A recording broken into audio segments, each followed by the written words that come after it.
Hello बच्चों, कैसे हो। मैं अविनाश, आपका केमिस्ट्री टीचर। तो बच्चों स्टार्ट करते हैं आज जो हमारा 11th क्लास का चैप्टर रनिंग में है, second chapter structure of atom. तो लास्ट वीडियो तक बच्चों हमने डिस्कवरी ऑफ इलेक्ट्रॉन, प्रोटॉन और न्यूट्रॉन को कंप्लीट कर लिया। Discovery of cathode rays, discovery of anode rays, यानी फंडामेंटल पार्टिकल वाला पोर्शन हमने पूरा कंप्लीट कर लिया है। आज बच्चों हम स्टार्ट करेंगे मॉडल्स। एटम्स के ऊपर जितने भी मॉडल्स दिए गए हैं उन सब के बारे में वन बाई वन हम स्टडी करेंगे। तो आज का जो हमारा टॉपिक है वो है बच्चों थॉमसन मॉडल। ये पहला मॉडल था एटम के लिए जो कि जे थॉमसन साइंटिस्ट ने दिया था। तो हम हेडिंग लगाते हैं बच्चों थॉमसन मॉडल। ओके बच्चों, थॉमसन मॉडल। अब देखो यहाँ पे बहुत कोई बड़ी चीज़ नहीं है, बाद में ये मॉडल आगे जाके फेल हो गया था, बट हमें पढ़ना जरूरी है क्योंकि फेल हो गया था ये बात हमें पता है, बट एक्चुअल में यहाँ से भी कुछ बहुत अच्छी चीज़ पता चली थी हमें, तो इसलिए मॉडल को पढ़ना बहुत ज़रूरी है। एक्चुअली क्या हुआ था, साइंटिस्ट था जे थॉमसन। मैं आपको बताता हूँ इलेक्ट्रॉन का डिस्कवर किसने किया था, जे थॉमसन ने किया था। तो उसी साइंटिस्ट ने ये मॉडल दिया था, इसलिए उसके नाम से ही जाना जाता है थॉमसन मॉडल। ठीक है, ये दिया था बच्चों 1898 में। क्योंकि इलेक्ट्रॉन की डिस्कवरी कब हुई थी बच्चों, इलेक्ट्रॉन की डिस्कवरी हुई थी 1897 में। वो तो उसने इलेक्ट्रॉन के बारे में बता दिया था कि जो कैथोड रेज निकल रही हैं जो कि नेगेटिव चार्ज कैरी कर रही हैं और वो मटेरियल पार्टिकल की बनी हुई हैं, तो उसमें जो पार्टिकल है वही क्या है, इलेक्ट्रॉन है। बट उसने एक मॉडल दिया था जे थॉमसन ने 1898 में। अब इस मॉडल को आपको अच्छे से समझना है कि इस मॉडल के थ्रू इसने क्या चीज समझाने की कोशिश करी थी और क्या बताया था इसने। ठीक है, देखो इसने क्या किया था, सपोज करो ये एक एटम है, ये क्लियर, ये एक एटम है। तो इस पे इसने अल्फा रेज की बॉम्बारिंग कराई, अल्फा रेज की बॉम्बारिंग करवाई थी। तो इसने क्या ऑब्जर्व किया था जे थॉमसन ने, जब अल्फा रेज की इस पे बॉम्बारिंग करवाई कि यहां से कुछ रेज निकलती हुई इसको दिखाई दी इसके आउटर से। जब जैसे इधर से रेज आएगी तो रेज कहाँ पड़ेगी, इसके जो आउटर सरफेस है उसी पे तो पड़ेगी बच्चों। जो ये स्फीयर है इसका जो आउटर सरफेस है इसी पे तो रेज आएगी। तो इसने देखा कि इसके आउटर सरफेस से कुछ रेज इमिट हो रही हैं और इन रेज में नेगेटिव चार्ज प्रेजेंट है। ये जो रेज निकल रही हैं इनमें चार्ज कैसा प्रेजेंट है बच्चों, नेगेटिव चार्ज प्रेजेंट है। तो और नेगेटिव चार्ज पार्टिकल कौन सा था बच्चों, इलेक्ट्रॉन, जो कि पहले ही वो डिस्कवर कर चुका है, 1897 में डिस्कवर कर दिया था जे थॉमसन ने कि ये जो रेज निकल रही हैं ये नेगेटिव चार्ज हैं, इनमें जो पार्टिकल प्रेजेंट है वो नेगेटिव चार्ज है। और नेगेटिव चार्ज पार्टिकल कौन था बच्चों, इलेक्ट्रॉन। तो ये काम इसने करा था। अब इस काम से इसने ऑब्जर्वेशन क्या निकाली उस चीज को समझो। इसने यहाँ पे एक स्टेटमेंट आप लिखोगे, इसका मेन मोटिव यही था थॉमसन का, इसने ये बात बताई थी कि जो इलेक्ट्रॉन होते हैं वो एटम के आउटर मोस्ट सेल में प्रेजेंट होते हैं। ये बात इसने बताई थी, ये मेन पॉइंट है इसका, ये मेन पोस्टुलेट है इसका थॉमसन मॉडल का सबसे मेन इंपॉर्टेंट पॉइंट, जिससे पता चला था। आज की डेट में हमें अच्छे से पता है कि इलेक्ट्रॉन कहाँ प्रेजेंट होते हैं, आउटर मोस्ट सेल में प्रेजेंट होते हैं। लेकिन एक बात बताई किसने थी, ये बात बताई थी जे थॉमसन ने, और इस तरह से बताई थी कि जब अल्फा रेज की बमबारिंग कराई तो यहां से कुछ रेज इमिट होने लगी। तो इन रेज में जो रेज इसके आउटर मोस्ट सेल से निकल रही थी, इस रेज में एक पार्टिकल प्रेजेंट था जो कि बाई नेचर कैसा था, नेगेटिव। और उसी नेगेटिव पार्टिकल को क्या नाम दिया था जे थॉमसन ने, इलेक्ट्रॉन। तो इस एक्सपेरिमेंट से क्या चीज प्रूव हुई कि इस जो इलेक्ट्रॉन है वो आउटर मोस्ट सेल में प्रेजेंट होता है।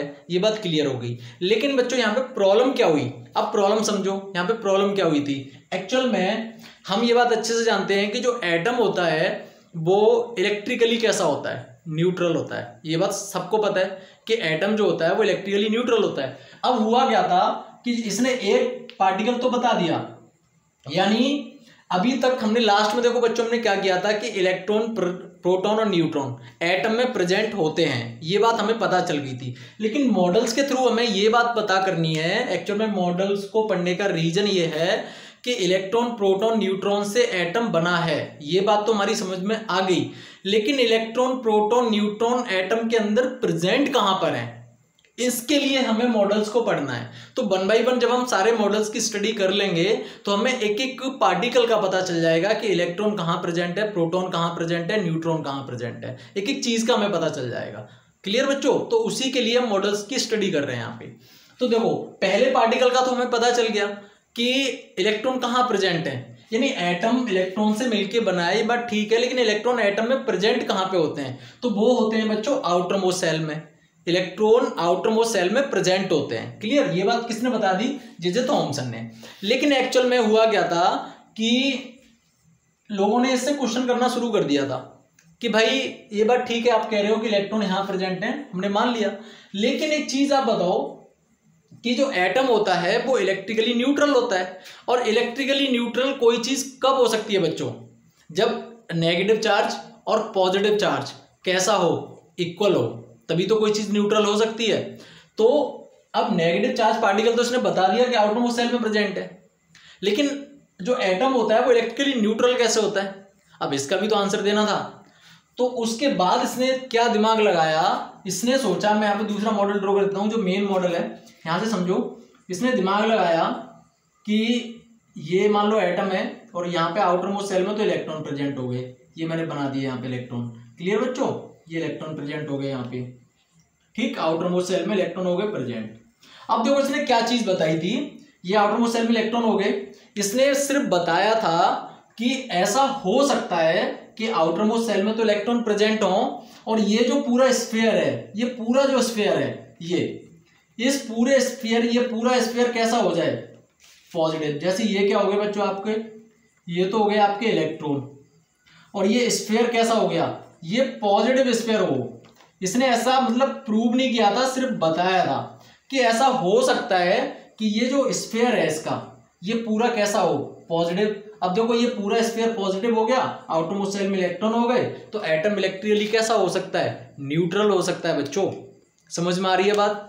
ये पूरा कैसा हो सकता है? न्यूट्रल। ये बात इसने बताई थी। अच्छा, इसके बाद ये चीज ना लोगों की समझ में नहीं आ रही थी कि ये कैसा है, तो इसने एक एग्जाम्पल के थ्रू समझाने की कोशिश करी थी, और उस एग्जाम्पल की वजह से थॉमसन मॉडल को बच्चों हम वाटरमेलन मॉडल के नाम से भी जानते हैं। अब एक्चुअली इसने क्या चीज बताई थी उसको समझो। इसने ये बताया था कि जैसे आपने तरबूज देखा है, वाटरमेलन सबने देखा होगा, आप वाटरमेलन को बीच में से कट करते हो तो जब वो 2 पार्ट्स में डिवाइड हो जाता है तो एक पार्ट को देखो तो वो पूरा रेड स्फीयर होता है जो ईडेबल पार्ट होता है, जो हम खाते हैं उसको, और उसमें सीड्स जो होते हैं वो एम्बेडेड होते हैं। Clear, just like it. मैं बना देता हूं, जैसे ये है, ये अब मान लो तरबूज का हाफ पार्ट हो गया, तो ये पूरा स्फीयर कैसा हो गया? ये पूरा स्फीयर हो गया आपका रेड स्फीयर। यानी ये चीज इसने बताने की कोशिश करी कि ये जो पूरा रेड स्फीयर है वाटरमेलन का, ये तो हो गया आपका पॉजिटिव स्फीयर। समझ में आ रही है बात? ये पॉजिटिव स्फीयर हो गया। क्लियर बच्चों?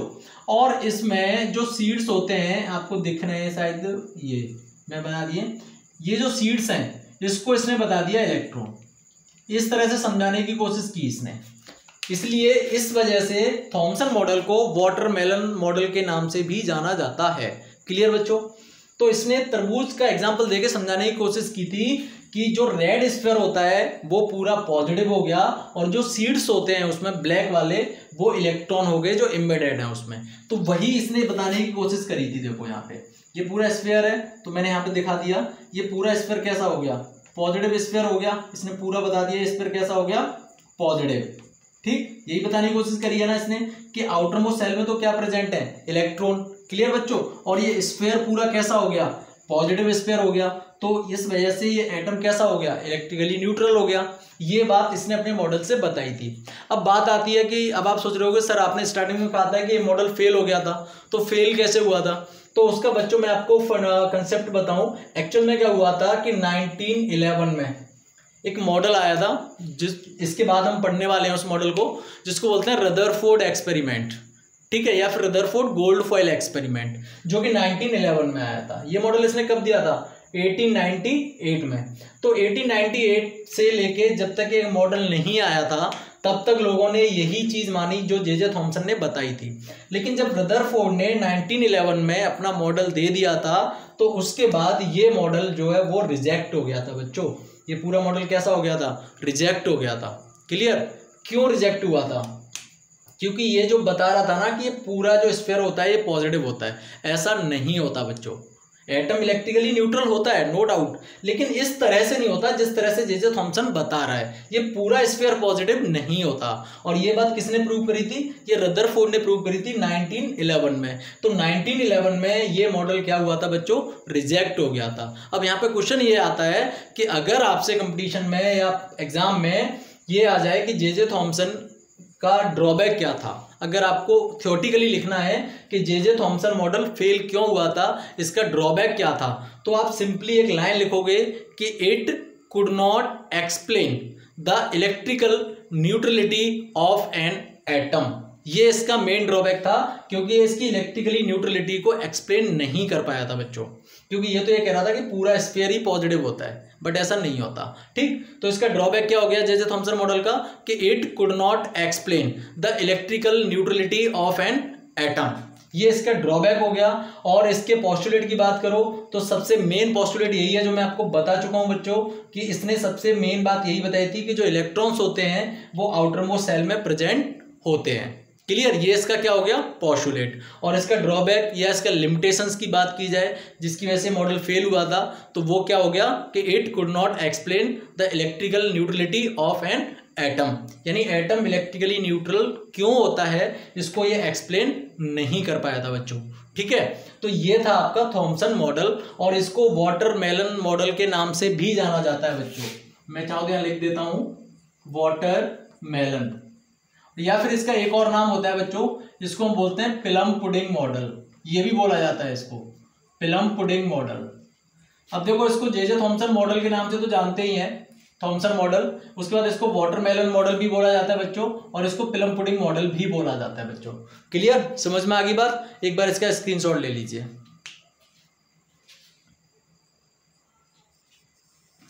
क्लियर हो गया बच्चों। तो ये थॉमसन मॉडल आपका कंप्लीट हो गया।